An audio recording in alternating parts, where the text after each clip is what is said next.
Gold keeps hitting record highs. So what does that mean for the rest of the resource sector? Randy Smallwood is the head of Wheaton Precious Metals. He was also the former chair of the World Gold Council. Randy, welcome to Kitco. Michael, always a pleasure to be here. Thank you. I want to start with gold macro first. Randy, we saw that gold was spiking at the beginning of the year. Asian demand, what was happening with central banks, what are we seeing now?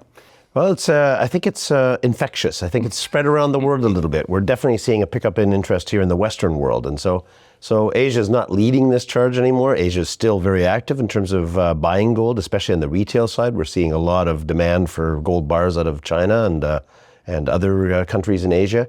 But what we have seen, I think the biggest change since the start of the year is that the West has started waking up. The ETFs are starting to load up with gold. We're starting to see better support for the equities and the GDX and the other mining companies. And so we're starting to see that broader Western support. So happy that everything has sort of spread from Asia to the rest of the world. And these are really good times to be in the gold industry. I want to get to equities in a minute. Let's just talk about macro. What are you looking forward that could have a potential impact on gold? So what we have is it looks like we have a shifting regime. Looks like we're going to be lowering interest rates, especially the breaking news today is the revision on labor markets. And then also we see that there's going to be an election coming up. Yeah. So I find it amazing that you can just by a revision make a million jobs disappear. Amazing in terms of the data that's put in. Everything with gold relates to the U.S. dollar. So it comes down to what the U.S. dollar is going to do, because that's what we're measuring gold in.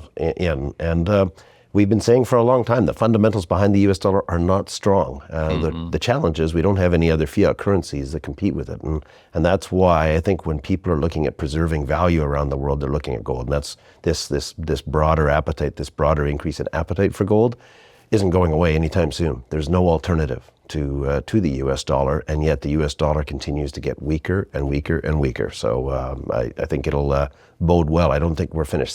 This doesn't even feel like a frothy run. We've still got some good strength in these commodity prices. Let's talk mining equities. We've seen that the GDX, when I last looked, up 29% year to date, physical gold up about 25%. We should see some breaking away from the miners. Well, especially considering how poorly the GDX has performed the last couple of years relative to the price of gold. There's some clawback in terms of that. But definitely higher prices, especially for higher cost or higher leveraged operations, like a lot of the miners are, these higher prices are definitely a benefit for them as a whole. And so you should see that perform. The one challenge that we have with higher gold prices is generally costs will climb because lower grades will get processed versus higher grade material. And so you'll see some costs. The costs are all tonnage based and of course the revenues are all metal based and ounces based. And so you're always going to have that cost creep that comes with higher prices, in a general sense across the mining industry. And that's the one challenge that you have. And I always say it's one of the big advantages of being a streaming company is that our costs are fixed. There's a lot of components of the resource sector. There is the juniors, there's a miner, and yourselves in terms of the royalty companies. You've always had a good model for understanding how the industry works. And then there's times when the metal prices are high and when the metal prices are low. Can you help us out with your model right now, what we're seeing in terms of the metal prices, and then really how that trickles down to the rest of the economy? So what's going to lead? Where do you see things? And, help us out with the juniors as well, too, because the juniors need a break, Randy. They definitely need a break. We haven't seen, and in fact, we've seen it just in terms of the lack of new development opportunities that are coming down the pipe.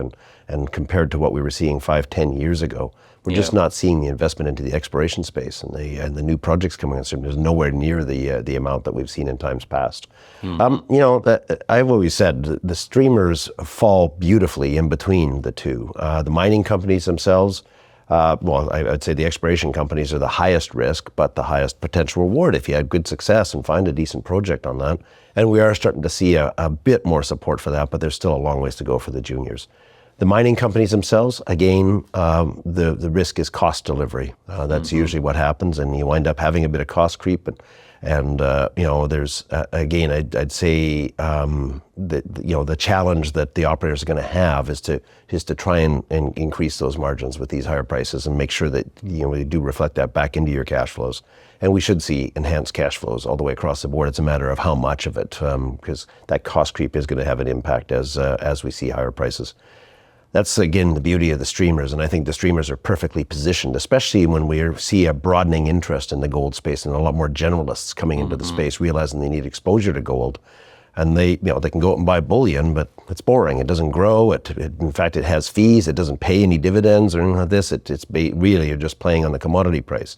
Or you can chase a streaming company. You can invest into a streaming company that has good, solid cost guarantees behind it. And you've got your fixed margins. They've got a track record of investing into good assets, much lower risk than a traditional mining company, and yet you still get all the access to the good exploration upside, the expansion potential, the commodity price exposure, leveraged exposure to the commodity price. We do have a production cost on a per ounce basis. And so, I think it's an excellent way for people to come into the space is to look at the streaming space and provide that on a go-forward basis.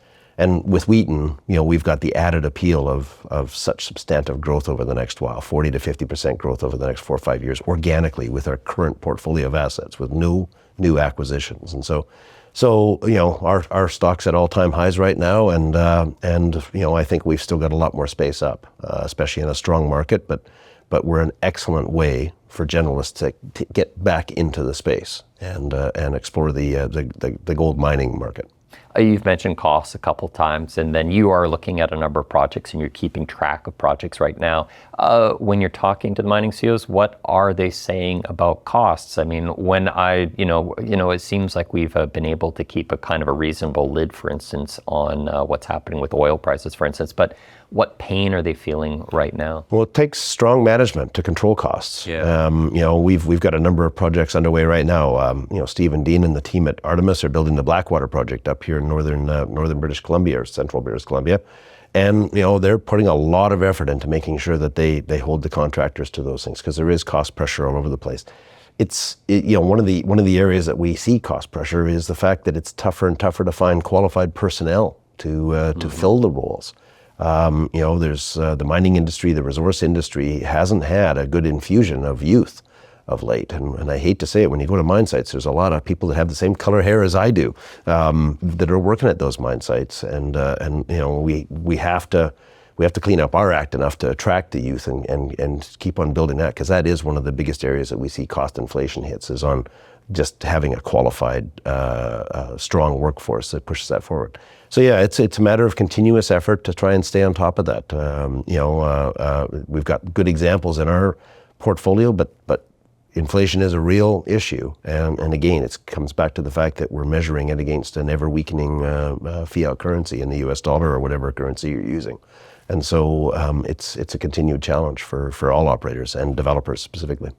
Are you seeing anything regarding weather events that are happening with the miners? So Wheaton is a multi-decade company that's in the past. So you did mention what was happening with Artemis. They did have a slowdown, or they had to, because of what was happening to wildfires. We saw that incident happening, I believe it was last year with Quebec when they were dealing with their fires. We always also hear about unusual weather events or something like that. Is it something that because you're also seeing that generally with the insurance companies as well too, that they're having to plan for it. Yeah. Is it something that you're seeing in the data right now, or is it something that you're planning for, or something that you have to hedge against? Well, you try and plan for it. I mean, whenever we're looking at projects, it's one of the things that we look at is what is the climate risk, is there exposure? Because the one constant here is climate change. Yeah. It's been going on forever. Mm-hmm. Anyone with any sense of geology understands how volatile climate can be on this planet, and so we have to make sure that we build projects and invest into projects that have the capacity to withstand and stand up to those challenges. Forest fires, if you don't cut down trees, they're either going to fall over at one time or they're going to burn. That's what happens in nature, and so you have to make sure that you design for that and make sure that you can sort of wrap yourself around having the capacity to withstand those kind of impacts in terms of operations. And it is one of the things that we've really sort of stepped up just in our own assessment of projects and looking for opportunities to try and help our partners be more successful on that front.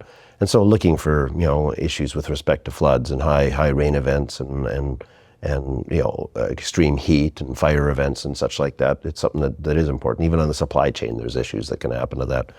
You've just got to continue to make sure that we come up with ways to manage those things when they happen, because they will happen. Reuters reported that Mexico House has approved a constitutional reforms that will prohibit open pit mining. Is it concerning right now, your Pensaquitos in Mexico? Penasquito, Newmont's operation in Mexico. We've also got San Dimas with First Majestic down there, but it's an underground operation. I don't think there's a risk to the existing operations. I haven't seen any indication in terms of existing operations, but Mexico has always been a very attractive place for the mining industry. I've kind of heard a few people suggest that maybe it's now just becoming like the rest of the world. It's not a good place for investing into, or a challenging place to invest into, and you just have to be sensitive to the political winds of whatever government's in power there. But the ban on open pit mining is going to impact a lot of exploration dollars, and it's going to have an impact in terms of exploration dollars or development dollars going into that country. And for a country that's so reliant on the resource sector, and Mexico has a long, very successful history in the mining industry and the resource extraction, responsible resource extraction. It's challenging to see these things have an impact on that. And so, it is going to have an impact to the broader industry. We're relatively immune to it. Penasquito, as I said, is an existing operation. It's very well run by Newmont, we're comfortable with that going forward. Let's talk about silver fundamentals, Randy. Gold's great. We're hitting all-time highs, but when people that are industry insiders, they say gold's doing this well, there's got to be a real follow-on from what's happening with silver. Mm-hmm. Silver used to be part of your company's name, so a while back. Talk to us about silver. How does it look, and what's the supply picture right now? Well, and that's the challenging part. But sort of stepping back a bit, I did spend the last 3 years as the chair of the World Gold Council, and it didn't change my perspective that silver is my favorite metal. Silver is truly that critical mineral. It improves efficiencies, productivities, conductivity, lowers, if you mix a little bit of silver into anything electronic, anything that we use, it just delivers better performance. And so objectives that we're trying to do in terms of, as a society, trying to have a lesser footprint, silver is a key mineral in that. The problem we have is supply. There's just not a lot of silver operations out there. And I'll say right now, demand. When you look at the price, it has not performed as well as gold. I will say that silver always lags gold, but then outperforms. And so as gold continues to move its way up, silver is kind of moving a little bit in tandem. They're kind of holding into, but there will come a time when the silver retail investing space wakes up again. And when that happens, I do think we'll see a rapid move in a higher price of silver. It always outperforms. Mm-hmm. The caveat is that it outperforms in both directions. That's what high beta is that it'll outperform up, but it'll also outperform down. But I do think that we are set up. We're at the bottom. We're at the low part of the cycle in silver, and we haven't seen anywhere near the bullish move that we've seen in gold yet. If you go back and look over the last 50, 60 years, that's exactly what silver always does. It lags gold, but then bumps and moves. And so it will happen. And there's just better fundamentals behind it. The lack of supply is one of the key things. Most people don't realize that the bulk of silver comes from lead zinc mines. Not a lot of investment in the lead zinc space over the last while. Those aren't sexy metals in today's world. And so we're just not seeing a lot of new development on that silver side. Only 25% of silver actually comes from silver mines. Mm-hmm. The rest of it comes from, as I said, lead, zinc, from copper, and from gold mines. And so we're just not seeing a lot of investment in space, a lot of byproduct capacity. So, I am bullish on silver. The problem is there's not a lot of good places to invest into that bullish optimism. And so, we're continuing to shift more and more into gold just because the opportunity set is that much bigger and there's that many more opportunities. So Randy, I'd also appreciate what you think about happening with copper right now. I think that's probably one of the strongest stories here in the mining space. A lot of people are really excited about what's happening in copper. We had the huge run up and then the price has come down again. And people are saying look, we see that there's going to be some type of copper deficit, but we just don't have the incentive price right now. And I believe developing these copper projects they can be quite hairy as well too. Is it going to be kind of what you could say, it's going to be a ricocheting copper market? Well, copper is very important to us. The bulk of our production at Wheaton comes from copper mines. And so it is something that I often joke about the fact we shouldn't spend time at gold conferences. We should spend more time at copper conferences, and we do. We do have a presence at the copper conferences or the base metal conferences. And so copper is very important to us. And when you sit and look at where we want to go as a society in terms of again minimizing our footprint and chasing down a more electrical, battery-driven path where you can actually have better control about how you generate your energy. Copper has to play a role in that, a significant role in that.